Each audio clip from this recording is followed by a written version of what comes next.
I'm Vicky Letch and I've been joined by Olly Smith. Hello. Hello, Olly. Today we're talking wine and we've got some absolute classics. Oh yes, today we are going to be talking about the classics, and I think if you're going to do classic wine, you've really got to look at France. Okay. Because they did kind of kick the whole thing off, and they are rather good at it. We'll give them that. We don't want to tell them that, but they are terribly good. Yeah.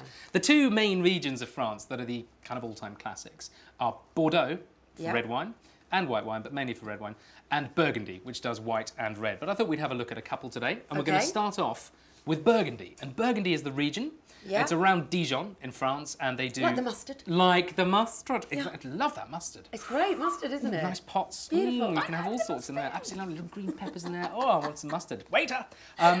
Burgundy, they do Pinot Noir and Chardonnay. And we're going to look at a white wine that is Chardonnay. If you're drinking wine, it's most likely from Burgundy. If it's white, to be Chardonnay. Okay. There's another great variety called Aligoté, but most likely to be Chardonnay. This one here is Louis Jadot, and it's Meursault. And it's so confusing in France about what the wine actually is, because I've just given you all that information, and it's not on the bottle. On the front, it just says Meursault, Louis Jadot is the maker. Unless you know that Chardonnay is the great variety in Burgundy, you're all at sea. Now, Meursault is the place within Burgundy that it comes from. Right. Very, very famous, very prestigious, enormously expensive, brilliant wine. They have this fantastic winemaker at Louis Jadot called Jacques Lardière, who really should be Doctor Who. He's like one of these twirling, wonderful people who's just got life in his eyes, and all he wants to do is talk to you and excite you. And are you sure he's just not drunk? I'm convinced he's not drunk all the time. He's a very precise man.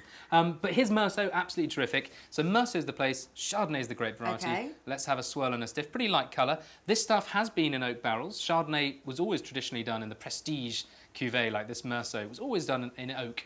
Because that gives it more texture, bit of spice, more flavours. Some people say it smells of vanilla, tastes of vanilla, that sort of thing. But also, this is one of those white wines that you can age. So if it wasn't in oak, what would it have been in?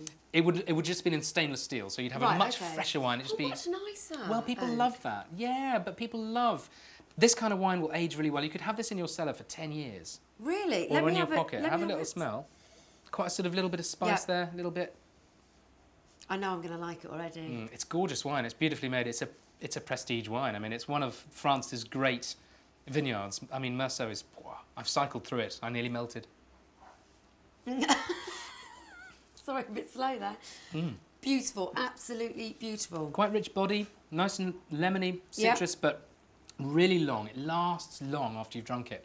Lovely flavour. It's not at all like a heavy oaky wine that people would say, oh, I don't like oaky Chardonnay. Yeah. You don't really notice it because it's a really well-blended, well-made wine. Just like undertones of oak. Just slight undertones little there. snifters. I love that you got that in. Do you like that? So when you're saying you can age your own wine? Yes, you can.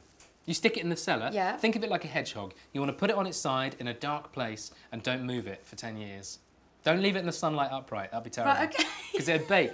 You don't want that. It would ruin the flavours. It would be a nightmare. Yeah. And in doing so, you're what? Increasing the intensity of the flavour? You're changing the flavour. You're going from fresh citrus flavours down to more nutty flavours, more characteristics. If you imagine that you put like an apple, you get a fresh apple and then you leave it for a bit and you do that baked stewed apple. It's like that kind of difference. Baked stewed apples, or if you have a raspberry that's pretty kind of crunchy, but you leave it for a week, it just has much more kind of fleshiness, much more...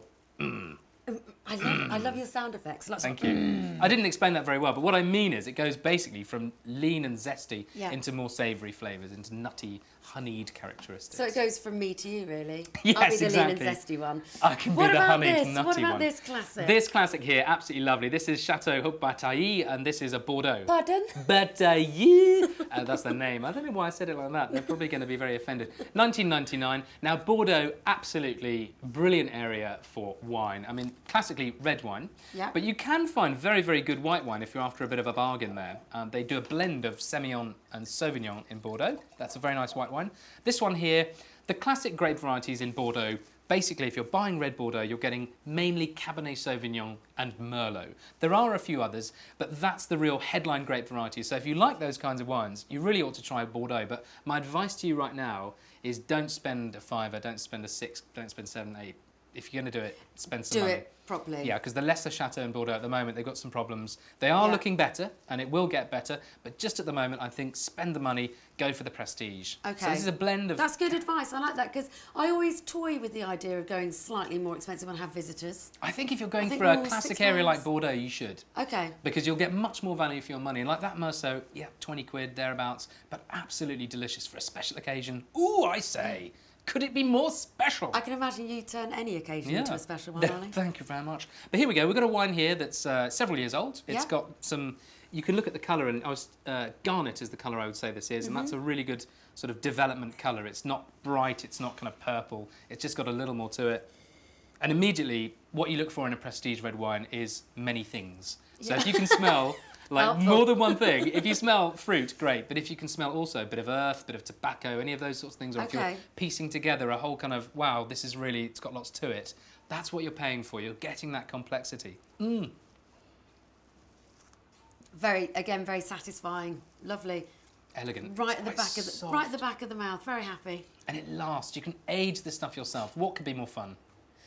OK, Ollie, so to recap, we have just sampled... To recap, we have just sampled the classics, and we've been to France to do that. We've been to Burgundy to have a look at Louis Jadot's Meursault. Delicious. We've been to Bordeaux to have a look at Chateau Haute Bataille. Lovely stuff. Red wine from the gods. Wow. Look at us, holidaying together so early on. Now, if you'd like to sample the classics, be sure to go down to your local wine store, but come back to us, because Ollie and myself will be talking wine.